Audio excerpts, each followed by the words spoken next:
Merci, Monsieur le maire. Monsieur le maire, mes chers collègues, les seniors sont une chance pour notre ville et non pas une charge. Ils sont une chance pour notre ville, ils sont une chance pour notre société. Mais quelle place accordons-nous à nos aînés dans notre ville? À Paris, nous l'avons rappelé, les seniors constituent environ 20% de la population et leur participation aux activités et leur implication pour une vie urbaine mixte doit être valorisée. Première force associative dans notre pays, la richesse de leur savoir-faire doit se transmettre aux jeunes générations dans un moment d'échange et de sociabilité. À Paris, les liens entre seniors, étudiants ou jeunes actifs doivent être renforcés. Les colocations intergénérationnelles sont une réponse au problème du logement étudiant et un moyen de lutter contre l'isolement de certaines personnes âgées.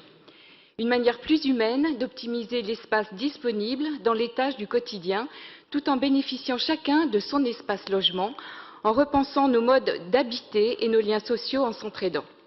L'intergénérationnel est donc une des clés de l'intégration urbaine des seniors. Le projet de notre ville doit être de ceux qui permettront aux générations de vivre le dialogue et non la confrontation. Les anciens sont la base et les jeunes, les pierres qui doivent permettre de monter l'édifice de la vie. Sans base solide, rien ne tient et sans pierre, rien ne se construit. Les seniors sont une chance pour notre ville où toute une silver économie se construit et qui est une réelle opportunité pour l'économie et l'emploi dans notre capitale. En France, on parle de la création de 800 000 emplois dans les services à la personne d'ici 2024. Certaines estimations prévoient même plutôt 2 millions d'emplois qui devront être créés d'ici 2025 dans cette branche afin d'être aux côtés des personnes âgées les plus fragiles. Paris doit être au rendez-vous pour aider ces entrepreneurs. Mais il n'est pas facile d'être senior à Paris. Accessibilité aux transports, coût de la vie, sécurité, mobilier urbain, état des trottoirs et tranquillité piétonne, l'espace urbain de notre ville n'est ni accueillant, ni apaisant, ni sécurisant. À Paris, les plus de 60 ans constituent les 2/3 des piétons tués.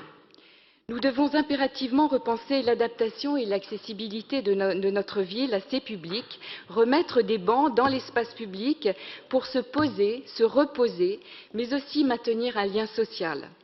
L'agisme se heurte trop souvent au jeunisme, la fragilité dérange la force de l'âge, la lenteur est devenue un obstacle à nos vies qui vont à 100 à l'heure.